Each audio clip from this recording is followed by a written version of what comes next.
Bueno, León nos comentaba que él es de Guanajuato, pero tiene 30 años ya en el Estado de México y se dedica a la orientación y a la docencia. ¿Qué tal? Bueno, yo actualmente resido en el Estado de México Mm. y estoy estudiando la licenciatura en Economía en la UNAM. Tengo 22 años actualmente. Soy Lupita Muñoz, soy psicóloga. El interés de estar en este conversatorio, pues siempre me ha gustado como este tipo de lecturas. Me gusta mucho leer a Nietzsche. Últimamente he estado leyendo algo de Foucault. Pertenezco a una sociedad que se llama Horizontes Humanos y son filósofos y se dedican también a la investigación en educación en distintos países. Y el año próximo es muy probable que se organice aquí un simposio de horizontes humanos. Los invito a que puedan ver luego la página en Facebook. Y hacemos luego conversatorios donde estamos gente de distintos países hablando un poco de educación, de filosofía, ¿no? El tema fue el de el Homo Faber, y así luego lo va cambiando el colega que se llama Miguel Alberto González, que él es el director de este movimiento y es de Colombia. Entonces vi este evento y dije, tengo que escucharlos. Yo soy de Aguascalientes y mi relación con la filosofía es relativamente nueva. Muy bien. Pero quiero aprender y me gusta escuchar a gente que sabe.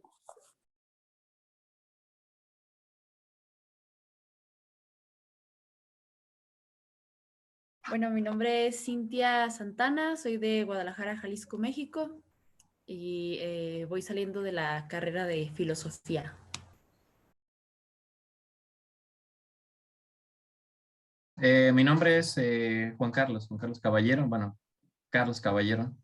Yo conozco a Miguel de hace años, a Miguel Toscano, algunos diplomados en filosofía, en la Facultad de Filosofía en Morelia.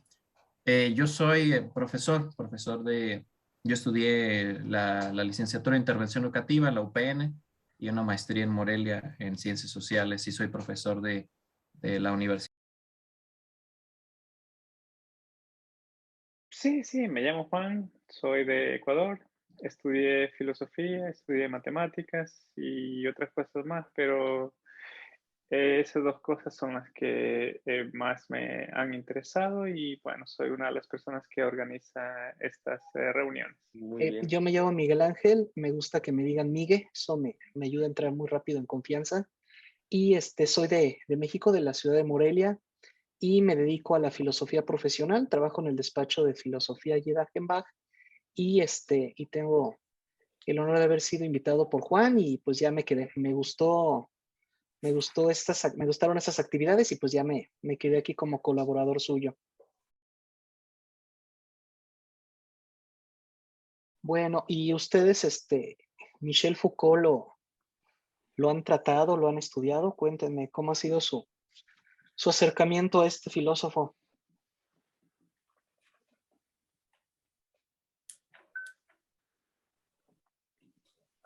No, yo en realidad, bueno, oí de su obra en la preparatoria, ¿no? Su acercamiento de su obra, pero en realidad no lo he estudiado como tal, ¿no? Como no he tenido estudios tampoco de filosofía muy rigurosos, entonces no he tenido la oportunidad, pero estoy interesado en conocer más.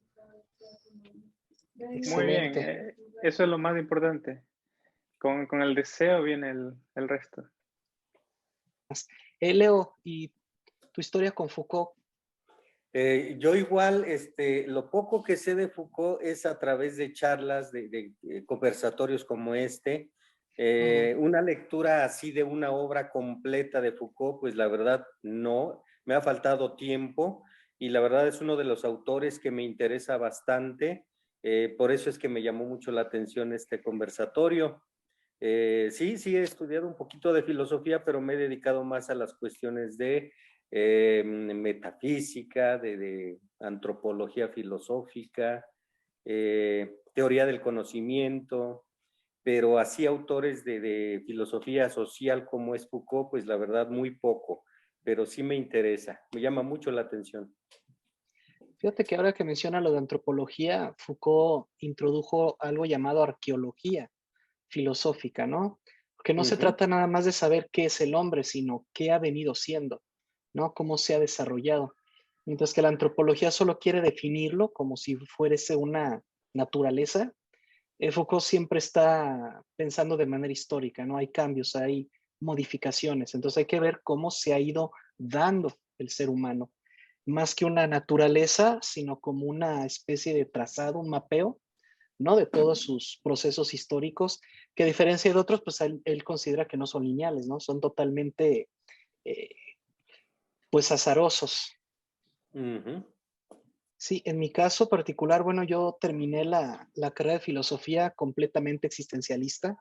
Había mucho afán por estudiar a Foucault y eso me hizo que me alejara de él, porque cuando un filósofo se pone de moda, es un capricho mío, me alejo inmediatamente, ¿no? Digo, no, si está de moda, entonces no debe estar también. Pero pues me cayó la boca porque un día tuve la oportunidad de leerlo, su libro sobre la voluntad de saber, y desde ahí me quedé con Foucault y obviamente intenté meterlo como existencialista y pues sí me agradó porque mejoró, ¿no? Cubrió los huequitos que había dejado Sartre pendientes, así que es un gran continuador de Jean-Paul Sartre. Eso es lo que... Ahí fue donde yo me quedé ya con Foucault y lo sigo leyendo y releyendo una y otra vez. Es inagotable este señor. Ok, bueno, sé como lo básico de las relaciones de poder, vigilar y castigar, ¿no? Las conductas mediante la disciplina y demás. Solo tengo los conceptos en realidad. Bueno, vamos a comenzar con la primera pregunta y la primera pregunta es ¿cuál es la contribución de Foucault? ¿Cuál fue su aporte a la filosofía o tal vez a la política o como lo quieran enfocar, ¿verdad? Porque hay muchos ángulos donde se puede acercar a Foucault. Así que, Miguel, ¿te gustaría comenzar? Sí, Juan, gracias. Bueno, son muchos sus aportes. A mí me gustaría iniciar por esta cuestión de la generación millennial, ¿no? De cómo desde que René Descartes puso al ser humano en el centro de la existencia, como constituyo mi realidad a partir de mi existencia, ¿no? Lo que está en mi mente define la realidad. Y eso fue evolucionando con el tiempo al punto de considerarse que el ser humano era el centro del universo, ¿no? Y que no había nada más importante que el ser humano. Eso le dio un optimismo brutal a la racionalidad. Pero con Michel Foucault sacamos al sujeto de ese centro y decimos, no, es que si dejáramos de ver la realidad como algo céntrico y lo vemos como una estructura, entonces entendemos por qué una estructura nunca tiene centro. Una estructura es algo que no importa de dónde partas, vamos a llegar a lo mismo. Entonces, al no haber centro, entonces el ser humano no es el centro, sino es una parte de la estructura, un elemento más. Y otra característica de la estructura es que todo está conectado, ¿no? No hay nada que tú hagas que no termine de cierto modo afectando la estructura. Entonces, la idea de casualidad es sustituida por lo que se llama el efecto mariposa, ¿no? Todo está conectado y las decisiones más pequeñas que tomes van a tener repercusiones. Esa es la primera aportación. Y yo creo que la segunda es sobre el poder, ¿no? Nadie se había dedicado tanto al estudio del poder, pero del poder desde el punto de vista, repito, desde Descartes, ¿no? ¿Qué es lo que realmente ocurrió con la racionalidad? ¿No? ¿Quién tiene el poder en el mundo? Pues el que tiene la razón. En otras palabras, la razón yo no la tengo, la razón se me otorga. Cuando ustedes me dan la razón, automáticamente me están dando el poder, ¿no? El poder de decidir, el poder de mandar. Porque si yo no tuviera la razón, lo más seguro es que sería ignorado, sería discriminado. Entonces, realmente se trata de tener la razón o de convencer de que se tiene la razón. Y entonces la historia ya no es lineal. la historia no es un proceso evolutivo, la historia es un juego entre estar dando, quitando, concediendo y anulando la razón. Bueno, esos son los dos puntos que para mí son los más importantes, entre otros de Foucault. Sí, sí, claro, el poder, diría yo, es el más famoso. Em, Sergio, tú puedes, si no has leído a Foucault, no estás muy claro con su filosofía, puedes formular una pregunta o simplemente puedes decir, paso por ahora y regresamos luego si tienes alguna pregunta. Así que no, aquí no hay presión, como dije en el grupo, las personas que incluso que no han leído nada de filosofía están bienvenidos en este lugar porque a esas personas nosotros queremos llegar, ¿verdad? Nosotros queremos expandir el conocimiento, la filosofía, llevar la filosofía a más personas. Y Miguel mencionó el poder y la primera cosa que mencionaste, ¿cuál fue, Miguel? La estructura, ¿no? Una visión estructural de la realidad. ¿Verdad? La realidad como conjunto, ¿verdad? Sí, es que, bueno, voy a intentar esquematizarlo básicamente, ¿no? Tenemos una existencia. El ser humano existe en tanto que tiene una mente, ¿no? Una personalidad. Y de fuera de mi existencia hay una realidad. En otra palabra, cada uno de nosotros que estamos aquí en esta llamada, cada uno de nosotros somos seres existentes, ¿correcto? Estamos existiendo a nuestra forma, a nuestra manera. Lo que tenemos en común o lo que nos une es que estamos dentro de una realidad. Entonces, durante muchos siglos se ha discutido cuál es la relación entre el existente y la realidad, ¿no? La filosofía inició con los presocráticos suponiendo que el ser existente, el ser humano, estaba dentro de la realidad y dependía completamente de ella. Por lo tanto, si entendíamos a la realidad, automáticamente entendíamos al ser. Pero con el tiempo esto se fue modificando al punto que René Descartes dijo, es al revés. La realidad depende de la existencia, porque pensémoslo así, el ser humano es el único animal, que el único ser que existe hasta donde sabemos, que puede traer a la realidad cosas que sin él no existirían, ¿no? La tecnología para empezar. Si no es por nosotros, esos elementos no estarían en la realidad, ¿no? Eso nos pone a un nivel casi divino, ¿correcto? El de poder crear cosas, transformarlas, alterarlas. Entonces, durante la época de Descartes, pues surgió un optimismo bárbaro. Ya no necesitamos a Dios, como años después diría Nietzsche, ¿no? Dios ha muerto, ya no es necesario. Ya tenemos al ser humano, o mejor dicho, a la ciencia, ¿no? Para determinar. Pero ¿por qué la ciencia? Por su carácter racional. Y Michel Foucault aportaría mucho al decir, ¿y si no hubiera un centro? Si no hubiera un centro, porque él está inspirado en Nietzsche, y no sé si recuerdan de Nietzsche su teoría de que todo estaba conectado, ¿no? Como las raíces del pasto, ¿no? Que jalas de un lado y se viene todo. Entonces, ¿y si no hubiera un centro? ¿Cómo podríamos nosotros mapear la realidad? Bueno, si no es un centro como el sistema solar, entonces es una estructura, donde todo está conectado con todo, donde cada elemento altera al resto y donde nadie es ni más ni menos importante, ¿no? Todos estamos jugando dentro de esta dinámica estructural. Pero no solamente la realidad es estructural, nosotros los seres humanos estamos constituidos estructuralmente. Una idea nueva que te surge hoy va a tener modificaciones en todo tu ser. No es como que esta idea no me va a afectar, no lo sabes. A veces tu subconsciente, tu inconsciente te trae a la mente cosas que tú dices, ¿de dónde habrán salido? Bueno, es que todo es una estructura. Entonces el fatalismo es sustituido por una cuestión del efecto mariposa.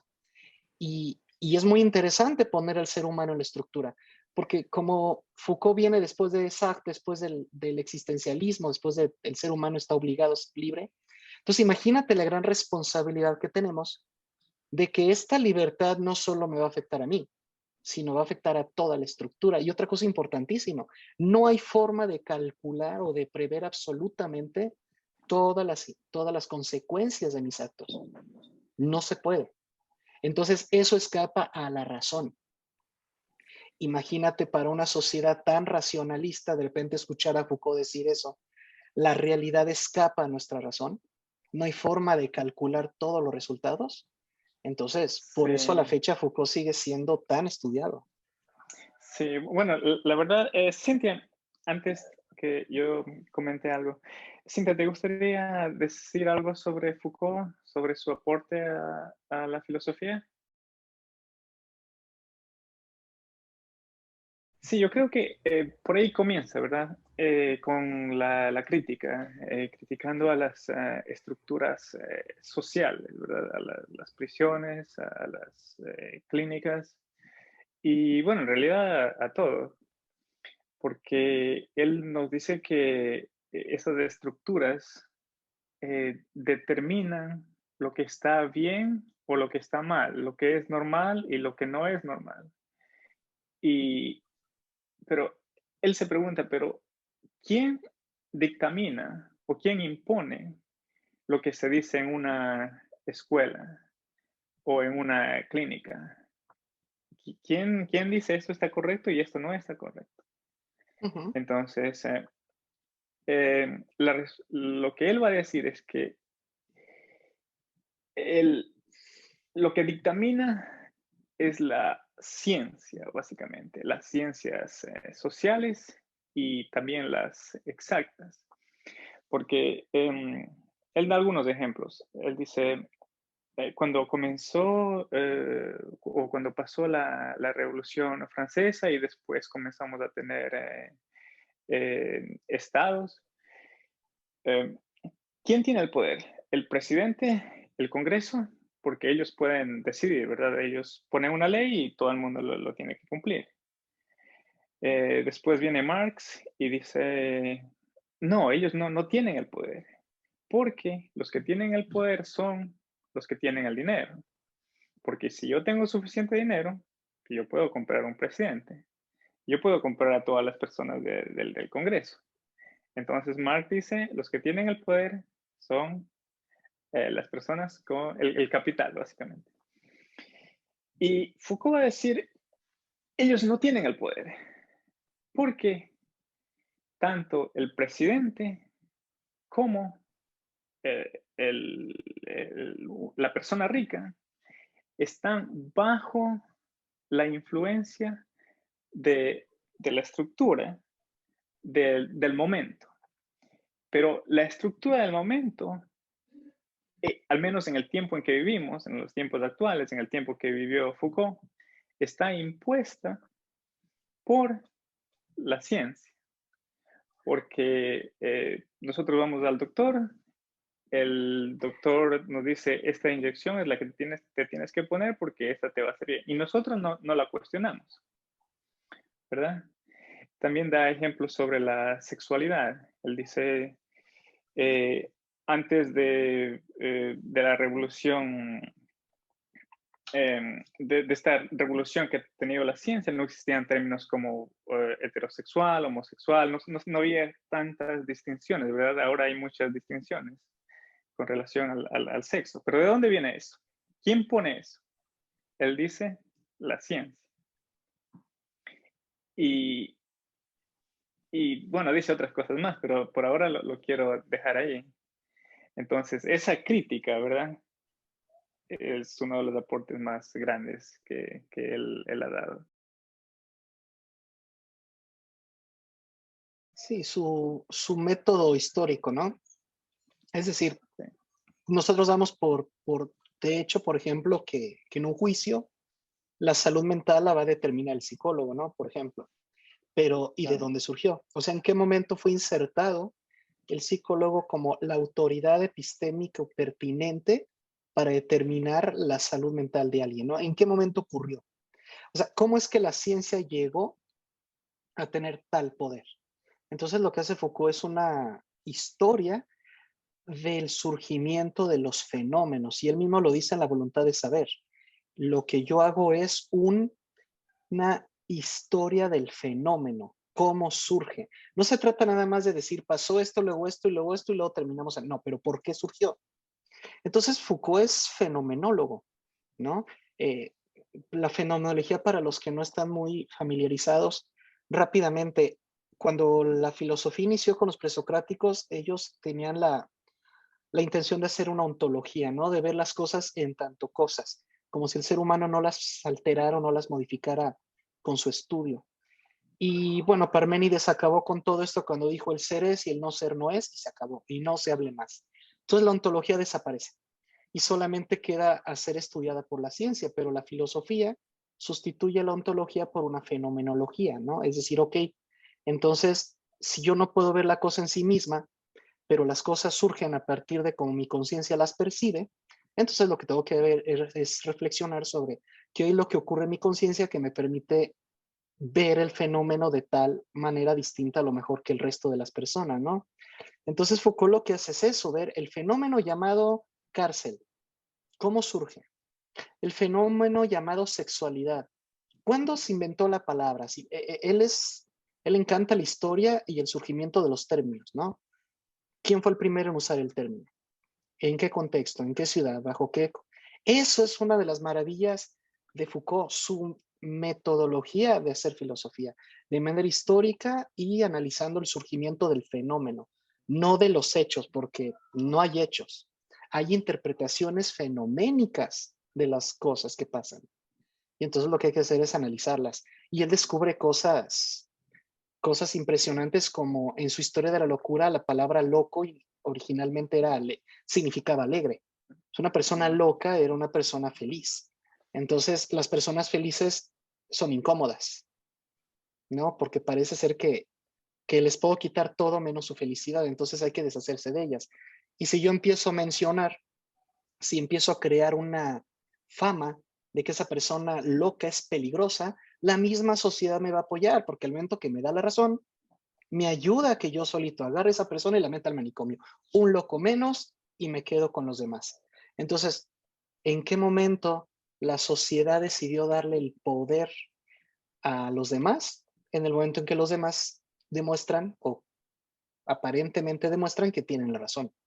Y como el loco es lo opuesto a la razón, pues entonces todo el mundo está feliz que el loco está en el manicomio, ¿no? Digo, pues qué gran aportación, ¿no? O sea, el ir directo a los porqués más profundos de por qué entendemos este concepto con esta definición, ¿no? Porque luego, pues naces en cierto contexto, cierta sociedad y demás, y damos por sentadas muchas cosas, ¿no? De que la justicia aquí se entiende como esto, pero ¿por qué se entiende como eso? Y tú estás de acuerdo con eso que se entiende, ¿por qué se dio a entender así, ¿no? Y creo que esos cuestionamientos son indispensables, pues, ¿no? Para pues sí, autorreflexionar sobre si estás de acuerdo o no, o si se puede modificar. O sea, si es como pueden surgir los cambios sociales, ¿no? Y hacer algo importante. Quiero, pasando a la siguiente pregunta, es parte de la primera. ¿Cuál sería el mundo ideal o qué es lo que Foucault desearía para el mundo? ¿Verdad? Una pregunta muy grande. Sí. Yo creo que él no estaría muy contento. Bueno, la verdad no sé si murió contento, pero yo creo que no. Pero lo que, al menos en mi parecer, lo que él quiere es que nos demos cuenta que el poder, todo lo que nos está afectando, está enfrente de nosotros y no solo eso, nosotros estamos ayudando a formalizar lo que nos está controlando. Por ejemplo, las definiciones de sexualidad, las definiciones de locura, o hay un ejemplo que imaginen que ustedes tienen que ir a la calle desnudos. Y creo que la mayoría de nosotros va a pensar que eso está muy mal, porque no se puede ir a la calle desnudos.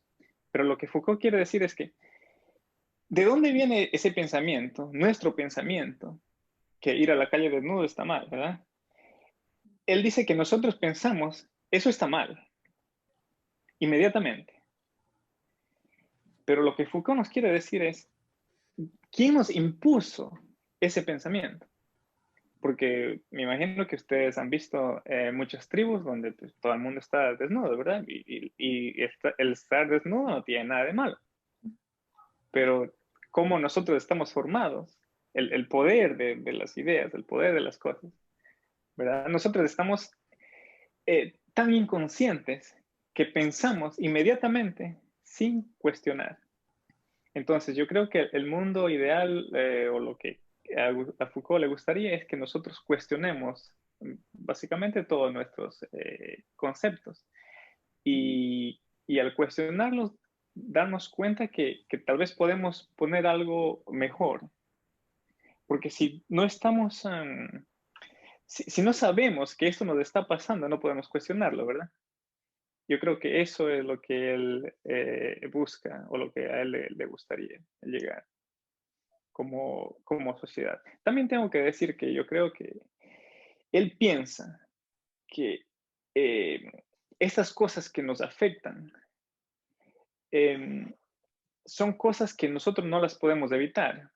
Mientras estemos vivos, probablemente vamos a vivir en una sociedad, vamos a tener un lenguaje, como dijo Miguel, él analizó mucho el lenguaje, y un niño, ¿verdad? Un niño nace y inmediatamente está afectado por el lenguaje. Entonces, como que no se puede escapar. Nosotros somos grandes, tenemos que ir a trabajar, tenemos que estudiar, indudablemente nos van a poner en la estructura. Pero lo que Foucault nos dice es que pensemos que si esta estructura está bien, está mal, cómo la podemos cambiar, o al menos pensar que esto nos está pasando, porque otra cosa es actuar sin pensar, como el ejemplo que di. El principio de autonomía, no creo que es en lo que me gustaría concentrarme. Si bien Foucault jamás habló de un mundo ideal, o no lo leí, yo no creo que él concibiera un mundo ideal. A lo que voy es que cuando él describe la realidad, no está obligado a aportar un cambio, ¿no? Es decir, hemos estado viendo las cosas mal. Las cosas realmente son así. Ahora, yo creo que murió antes de tiempo de decirnos cómo corregirlas, ¿no? Entonces nos va a tocar hacer una especie de, pues, de adivinanzas, ¿no? A mí me parece que el principio de autonomía de la bioética, que es darle toda la información a tu paciente para que él decida si se toma o no el medicamento, ¿no? Si eso lo trasladamos a la filosofía Foucaultiana, eh, nosotros no podemos tener en el nacimiento total autonomía y libertad. Necesitamos ser formados por una estructura, punto. Pero llega un momento en el que tenemos que hacernos responsables de nuestro lugar en la estructura.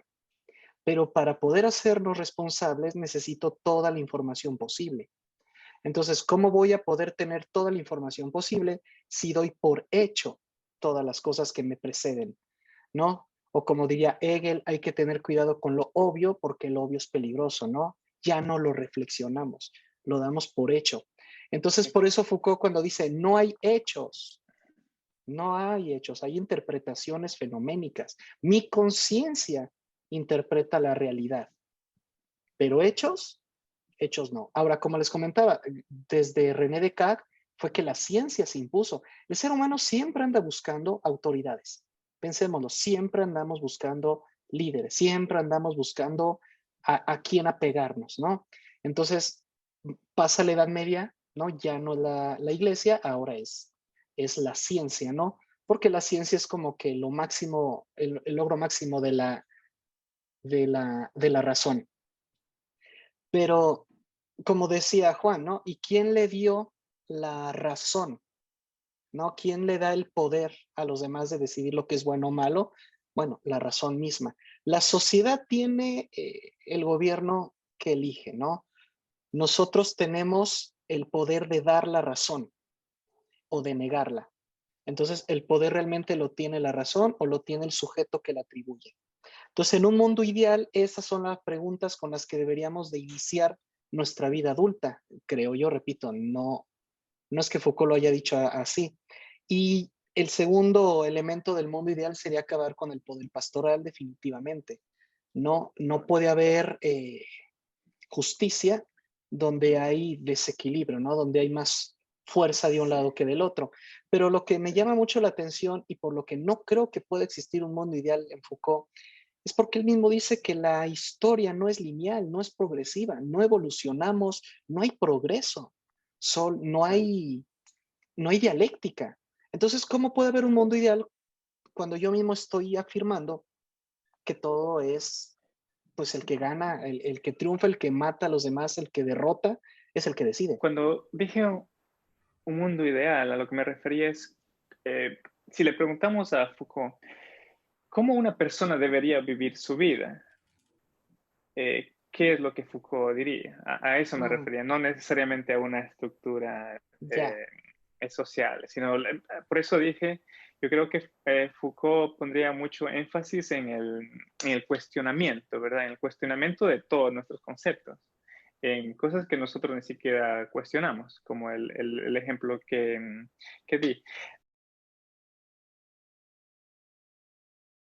¿Y tú ahorita en la actualidad, quién consideras que tiene ese poder? O El sea, poder de... antes la ciencia, pero ahorita, pues en general, ¿no? ¿Quién nos dirige como sociedad? Pero en mi opinión, yo detecto que la juventud, por ejemplo, está tomando el control, ¿no? Ya no hay adultos, digamos, dirigiendo como que se perdió el modelo de adulto y ahora hay más jóvenes tomando las decisiones, tomando roles importantes en la sociedad. Y el joven, ¿en base a qué? ¿No? ¿Cuáles son sus imperativos categóricos? Y definitivamente es la tecnología, ¿no?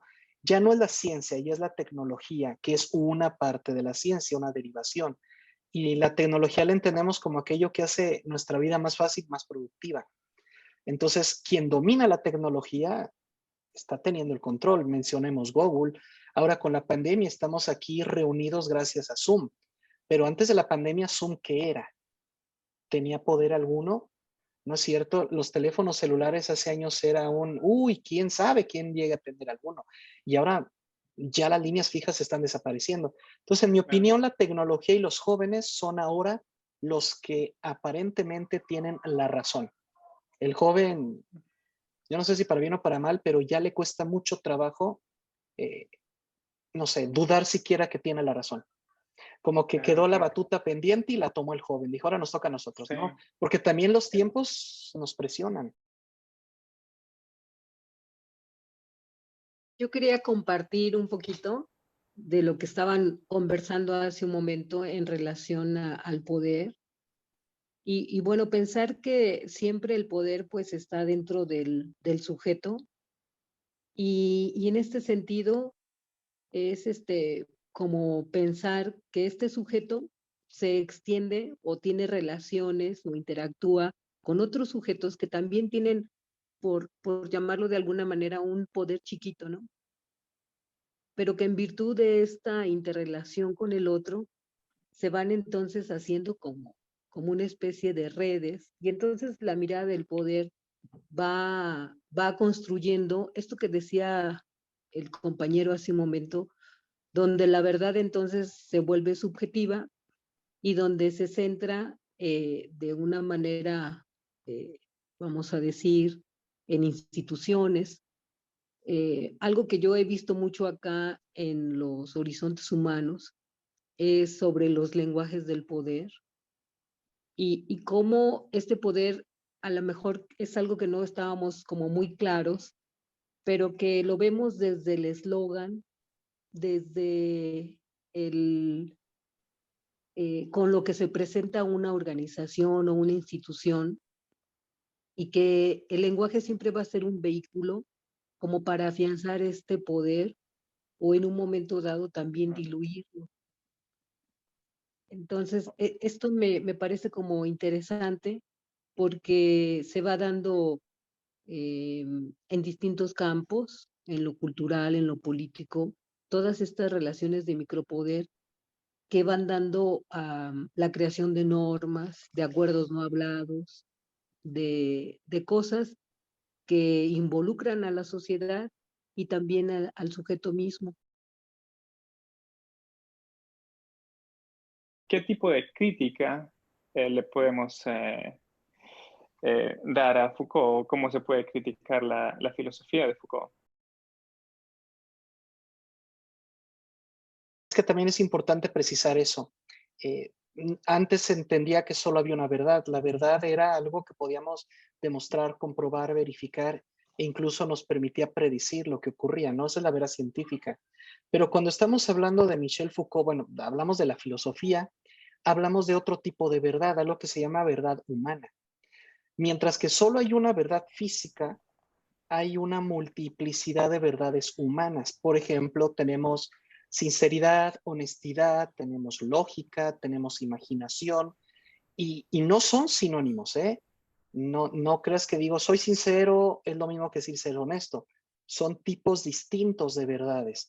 Entonces, aquí Foucault lo que está apuntando es a esto. Tenemos que dejar de ver a la realidad como si hubiese una sola verdad y reconocer que hay distintos tipos de verdades. Y entonces los distintos tipos de verdades son los que al final del día están modificando la estructura. Entonces, en un mundo ideal o un sujeto que construyera su vida de forma ideal, sería una persona que fuera plenamente consciente de sus verdades, que no estuviera repitiendo las verdades heredadas o las verdades, como decía Kahn y Nietzsche, ¿no? Una especie de moralidad de costumbre. Entonces, definitivamente, siguiendo esta línea, la vida es una obra de arte, para Foucault es única, debe ser compleja y debe ser propia, ¿no? Debe de tener nuestro estilo. Y es la única forma de arrebatarle al poder la libertad de elegir lo que quiero ser. Porque si no, entonces termino en la tumba sin haber tenido la oportunidad jamás de ser distinto de lo que el poder me dijo que tenía que ser. Claro, y sí, también reconociendo que el poder viene en diferentes formas, como hemos dicho. También. Otra cosa que quiero mencionar y que es súper importante es lo que dicen los historiadores. No todos, pero muchos historiadores dicen que Foucault realmente no comprendió la historia y no, no estaba capacitado, se podría decir, para hablar de la historia porque no era un historiador. Y bueno, en filosofía se lo ve como un historiador de ideas, de filosofía, pero hay muchos historiadores que lo critican mucho a él y dicen que lo que él, como él interpretó la historia, no es correcto o correcta. Entonces, eso es algo que siempre está. Yo definitivamente no soy historiador, así que no puedo hablar sobre el tema. ¿Ustedes tienen algún comentario al respecto? Yo estoy de acuerdo, ¿eh? Él no hizo historia, ni quería. Él lo que hacía era una historia del surgimiento de los fenómenos, nada más. Él no hacía una historia de los hechos, Claro. ni revisaba crónicas, ni iba a hacer entrevistas, no. Él hacía una historia del surgimiento de los fenómenos. Por ejemplo, la parresía, ¿no? Que es una palabra que desapareció ya de nuestro lenguaje, pero la encontró en la Grecia y entonces dijo es que todos los seres humanos tenemos parresía, ¿no? Tenemos la necesidad de decir nuestra verdad al menos una vez y a una persona. Entonces, ¿qué ocurrió con ese fenómeno? ¿Por qué desapareció? ¿O por qué cambió de nombre? Porque estamos de acuerdo, ¿no? Todos al menos una vez necesitamos un confidente o una libreta en la cual decir esto es lo que yo creo, esto es lo que yo pienso. Entonces, ¿en qué momento desapareció la parresía? No creo que haya un libro que lo registró. No creo que Claro. haya quienes registren surgimiento y desaparición de términos. Entonces Foucault Sí, es su aportación. Él lo intentó claro. hacer, ¿no? Sí, yo creo que eso es muy importante porque él, lo que hizo él es, yo creo que totalmente original, porque antes de él no había algo parecido. Entonces, Sí, como tú dices, él no hizo como un chequeo de lo que pasó, ¿verdad? No analizó la historia como algo real, ¿verdad? Sino él se fijó más en las ideas y cómo se han venido sí, formando. Ahora, también creo que debemos mencionar que él está, bueno, al menos en mi opinión, tomando las ideas de Nietzsche y sobre todo él comienza con la idea del último hombre. Esa idea es de Nietzsche. El último hombre es este hombre que yo creo que Foucault dice que el último hombre somos casi todos nosotros, los que creemos que hace 200 años torturaban a los prisioneros y no eran muy civilizados. Y ahora sí somos más civilizados y tratamos mejor a las personas. Y antes a los locos los trataban mal y ahora los tratamos mejor. Entonces, el último hombre cree que ahora estamos en el mejor momento de la historia y no hay no quiero decir que no hay más, pero que ahora estamos mejor que nunca, en otras palabras. Y Foucault diría, no, siempre el cambio se ha venido dando y, y también el poder ha venido cambiando de manos, como hemos dicho, ha venido desde la iglesia, lo que se ha creído, ¿verdad? Pero yo creo que él diría que el poder siempre ha estado en la persona que tiene el conocimiento, ¿verdad?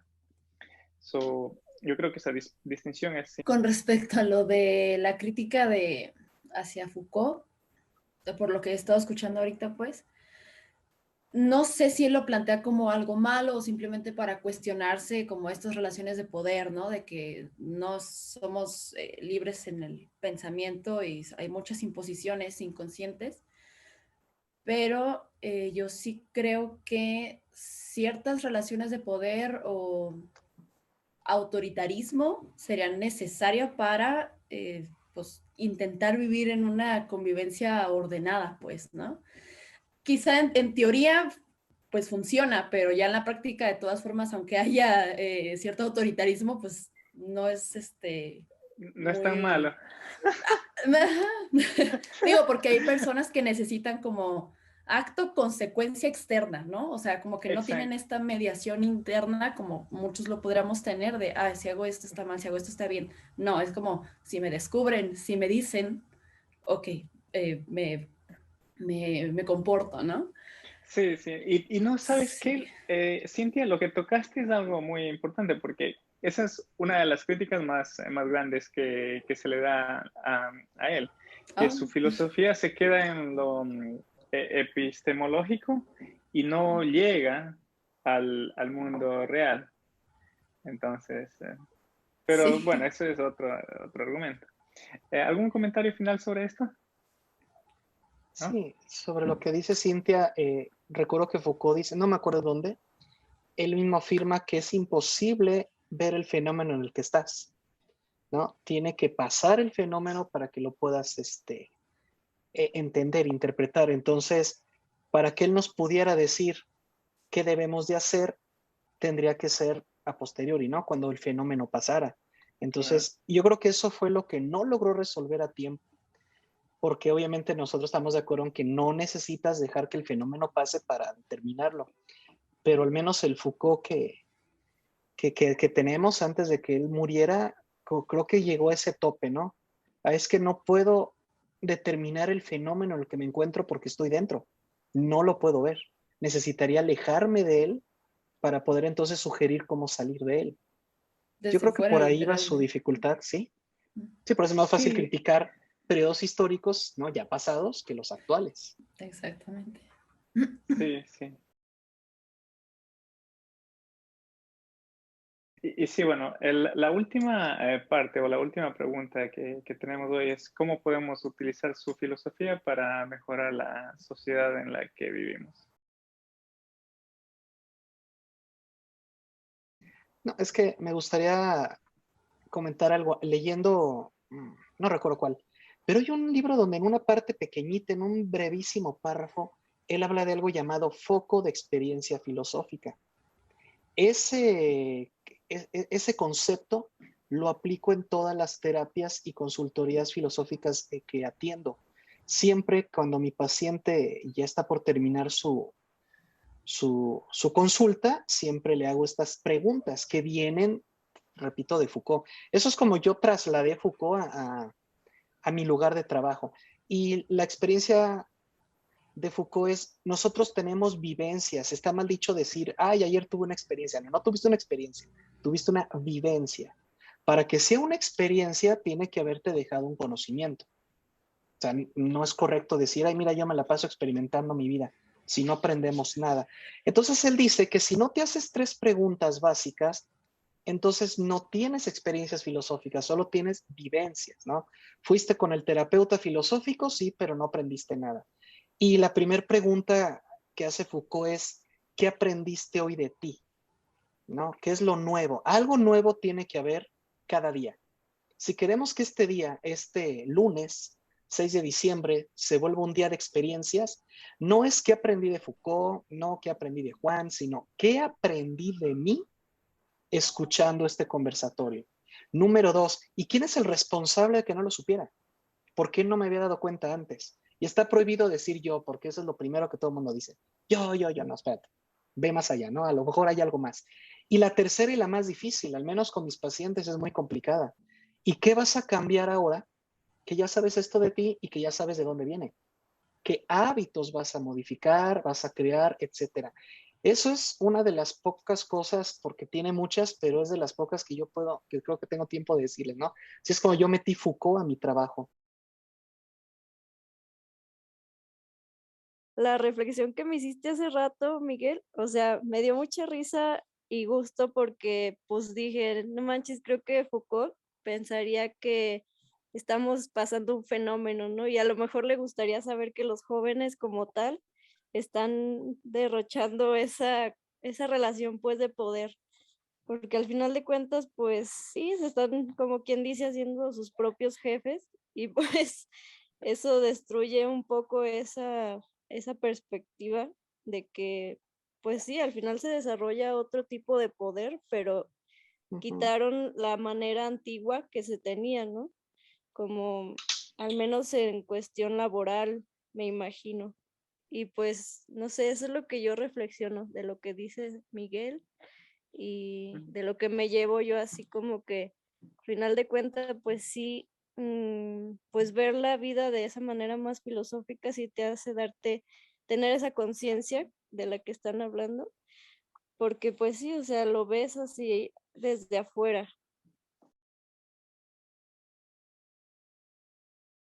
A mí me gustaría agregar ahí en relación a lo que también decía Miguel, decía hace un momento, tal vez el poder vaya como con los jóvenes. Yo estoy disertando, difiriendo de eso.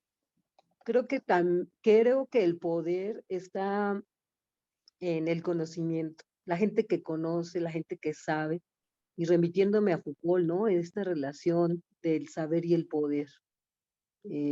Yo como psicóloga siempre habíamos estado como estableciendo que años atrás lo importante era el ser y luego fue el, el, el saber convivir o los pilares de la UNESCO.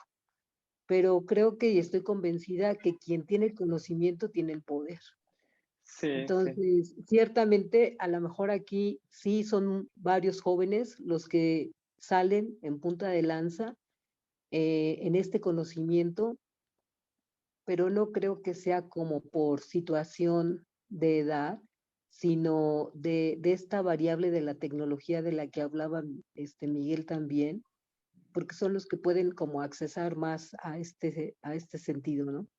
Pero creo que Sí. también una persona mayor puede tener conocimiento y sobre eso pues va el poder. También me gustaría comentar al respecto. Yo realmente estoy de acuerdo con Foucault cuando él dice que el poder tiene la persona que tiene el conocimiento. Pero también eso significa que en realidad la persona no tiene el poder, porque si yo les presento algo, cualquier cosa, una teoría económica o un teorema matemático, les presento el teorema a ustedes y les digo, esto es real. No es porque yo diga que es real que va a hacer que el teorema sea cierto, sino porque refleja al mundo, ¿verdad? Entonces, el conocimiento, lo que quiero decir es que el conocimiento no le pertenece a una persona. Y cuando yo digo que el conocimiento no le pertenece a una persona, también estoy diciendo que el poder no le pertenece a una persona, ni siquiera a un grupo de personas. Y entonces, ¿a quién le pertenece? El poder está, como dice Foucault, regado por todos lados y estoy de acuerdo contigo, Lupita, cuando tú dices que el que tiene las ideas, las personas que estudian son las que tienen el poder. Los economistas que convencen a los presidentes qué leyes imponer, ¿verdad? Porque la mayoría de presidentes no saben nada de economía, ¿verdad? O pocos saben poco de economía. Pero ¿quién dice esto es lo que debe de hacer? Ellos tienen el poder. Ahora, como saben, en la economía no es algo que está escrito en piedra, no es como las matemáticas, entonces eso va evolucionando. Entonces el conocimiento no le pertenece al economista. El conocimiento va cambiando, o la verdad, se podría decir, ¿verdad? Va cambiando y así vamos rodando. Y eso aparentemente no va a terminar. Bueno, es que hay un libro de ciencia ficción, ¿no? Una novela de Conan Doyle. La primera novela de Sherlock Holmes se llama Estudio en Rosa, donde hay algo muy interesante que me gustaría que reflexionáramos todos.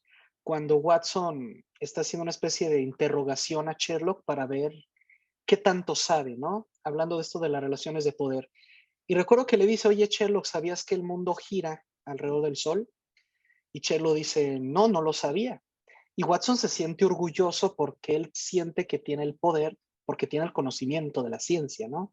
Y Sherlock le dice, y ahora no sé cómo le voy a hacer para que se me olvide. Y Watson se ofende.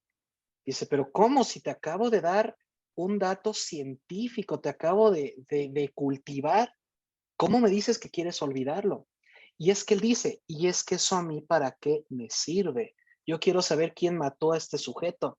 ¿A mí de qué me sirve saber que hay un sol y que le damos vueltas? Entonces, esa interacción entre Sherlock y Watson, ¿qué diría Foucault? ¿Realmente Watson tiene el poder porque sabe de astronomía? ¿O realmente lo tiene Sherlock porque él determina lo que quiere y lo que necesita saber? ¿Quién tiene el poder? Me dejó pensando esto que nos compartiste, Miguel, de quién tiene el poder.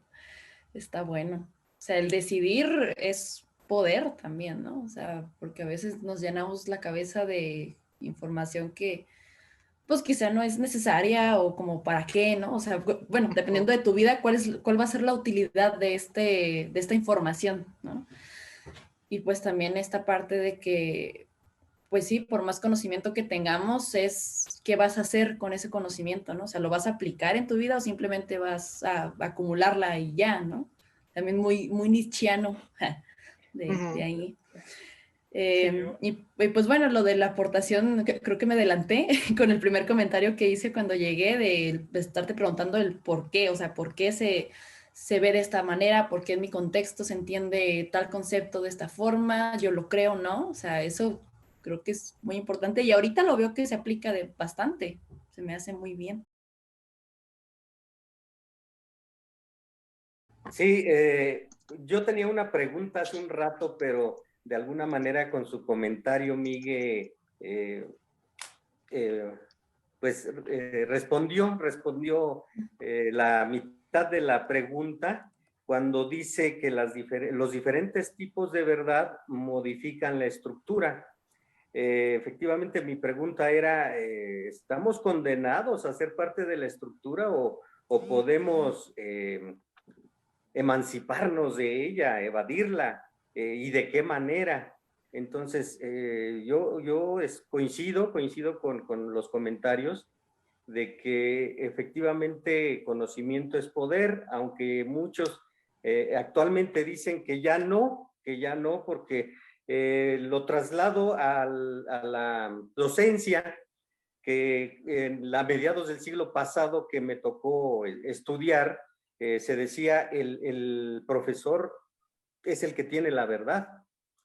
Y hoy en día pues ya nos desplazaron bastante las redes sociales, el internet, las tecnologías, como decían hace un momento, y pues es una manera de empoderarse también por parte de los jóvenes hoy en día. Pero aparte de los conocimientos, yo agregaría la conciencia de esos conocimientos y la aplicación práctica de esos conocimientos. Conocimiento que no es llevado a la práctica es un conocimiento estéril. Entonces, me gustó mucho lo que dijo Miguel sobre el foco de experiencia filosófica, que dice que ¿qué aprendiste hoy de ti? ¿Y quién es el responsable de que no lo hiciera? Creo que a veces estamos un poquito cegados porque los que forman parte de la superestructura son los que dicen que tienen la verdad y nosotros pues no tenemos más que obedecer. Ajá. Sin embargo, yo pienso que aparte de lo que nos inculcaron y lo que traemos en nuestra cabeza, en nuestra mente, ha sido lo que nos ha estado esclavizando por mucho tiempo.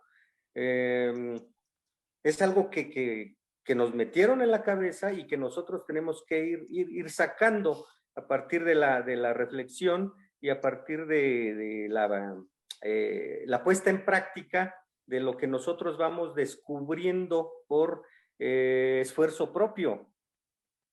Lo que se investiga, lo que se practica e incluso pues tenemos injerencia sobre otras personas y somos capaces de decirles, sí, pero sé consciente de esos conocimientos. No te quedes nada más con repetir lo que dijo fulano de tal. Tú, ¿qué aprendiste de ti después de haber leído a Foucault? Y ahora, sí, claro. ¿cómo lo aplicas? Ahora, ¿cómo lo aplicas? Sí, Sí, gracias. Ya el poder no lo tiene el conocimiento porque el conocimiento ya se democratizó, ya está al alcance de todos. Ahora el poder lo tiene el que sabe aplicar el conocimiento, el que innova, el que emprende, el que trae nuevas cosas, ¿no?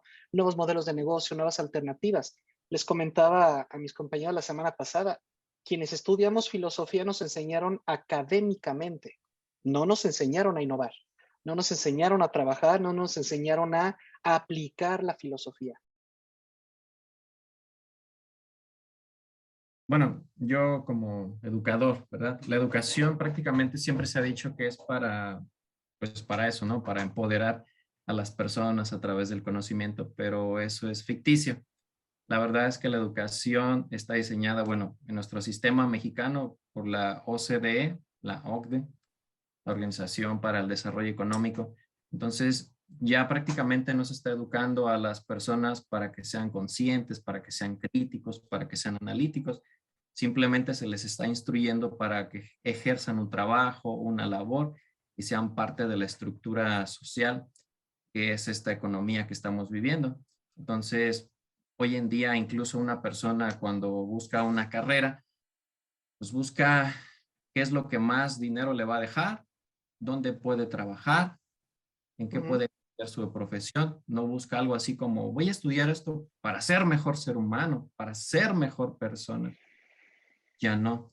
Simplemente lo hace porque pues desea tener una buena solvencia económica. Entonces la educación, de acuerdo a estos sistemas, y lo hemos visto, ¿no? Desde la secundaria técnica, preparatorias como el CECITEM, como el CONALEP, y ese tipo de preparatorias técnicas, y después los tecnológicos que han tenido tanto auge hoy en día por las ingenierías y la tecnología, es porque se les está instruyendo, entonces ya es una educación instructiva, más no, como decía Paulo Freire, una educación para la libertad.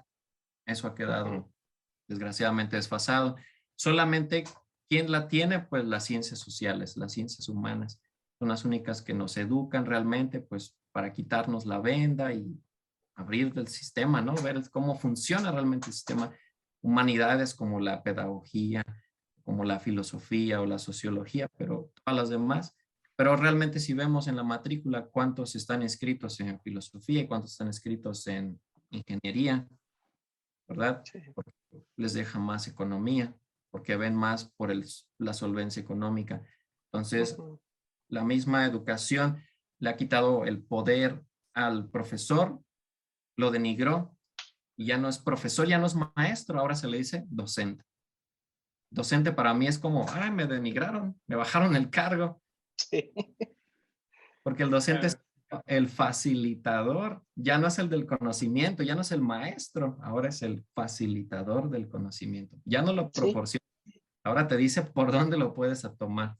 Entonces, migraron prácticamente, nos bajaron el cargo. De cómo nos denigraron a partir de hace algunos años, no quisiera decir desde cuándo, pero ya tiene un poquito más de 10 años que la profesión del maestro, pues no solo la denigraron, sino que nos bajaron hasta el rango más bajo, porque de maestro ni siquiera nos dejaron en profesor, nos bajaron hasta docente, facilitador, y esto tiene que ver mucho con lo que comentaban hace un momento de lo que está imponiendo la OCDE, los modelos educativos que nos están cambiando nuestra función dentro de la labor educativa, y que ya no somos los portadores de la verdad ni del conocimiento, sino que los alumnos ya vienen con ese bagaje y nosotros solo servimos de facilitadores para que el alumno aprenda por sí solo. Nosotros nada más facilitamos el conocimiento.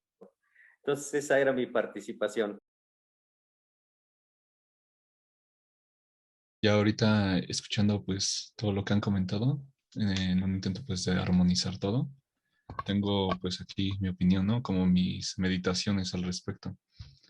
Entonces, siguiendo lo que decía Miguel hace rato sobre el poder y el conocimiento, yo considero, bueno, estoy de acuerdo en que tal vez podríamos decir que el conocimiento es poder en sí mismo y que hace falta ese sentido de innovación o no es, creo que no es lo único que se necesita, ¿no? Porque, por ejemplo, yo estaba pensando que puedo tener conocimientos sobre finanzas, por ejemplo, y yo los podría ejercer tal vez solamente en mí mismo, ¿no? Para administrar mi dinero, administrar mi vida o cosas así. Pero si yo quisiera, si yo suponiendo que tengo muchos conocimientos de economía, si yo quisiera en este momento ejercerlos de una manera más generalizada, tal vez ya dentro de esto que ustedes hablan, que es la estructura de esta sociedad, pues no podría, ¿no? O sea, yo tendría que ganar una autoridad siendo, no sé, el secretario de Economía. Es decir, si yo tuviera los mismos conocimientos que tal secretario, yo no tengo el poder, ¿no? Para poder ejercer esos conocimientos como él lo tiene, ¿no? Entonces, creo que en ese sentido el conocimiento también es como una herramienta para adquirir poder, tal vez, ¿no? Porque él se tuvo que ganar de alguna manera ese puesto, ¿no? Y es algo que necesitó conocimiento para llegar ahí, supongo, ¿no? Y bueno, ya como yo también estoy muy de acuerdo en que muchas veces la educación, por ejemplo, en este país es muy académica y es interesante, ¿no? O sea, tampoco es como que sea inútil, pero sí falta un poco tal vez esa instrucción de cómo aplicar esos conocimientos directamente y energéticamente en la sociedad, ¿no? En esa estructura. Siento que sí hay esa carencia un poco, la he notado. La filosofía, a lo mejor le voy a echar muchas porras, pero en filosofía por lo menos sí nos escapamos de eso, ¿no? Porque al menos a mis alumnos les digo, nada de lo que yo te voy a pedir está en internet. Ya lo busqué y no está. O sea, la filosofía sí tiene este poder actual de no lo vas a hallar. Si yo te pregunto ahorita, ¿qué es el amor? Búscalo, no lo vas a hallar. O vas a traer teorías científicas, pero filosóficas. Si te pregunto quién eres tú, ¿en qué sitio o en qué foro lo vas a encontrar? ¿No? Entonces la filosofía todavía tiene esa libertad de sí, de sí buscar el conocimiento personal. Y respecto a tu pregunta de si podemos salirnos de la estructura, no, no podemos, porque la estructura es la realidad. Lo que sí podemos hacer es comprender la estructura y entonces determinar nuestra área de movilidad, ¿no? ¿Dónde puedo y dónde no puedo actuar? Hasta que, y obviamente, existencialistamente hablando, pues hacerme responsable de ello. Pero sí, podemos entender nuestro lugar o incluso elegir cuál es el lugar en la estructura que yo quiero tener. Y ojalá tenga el poder para que se me deje ahí.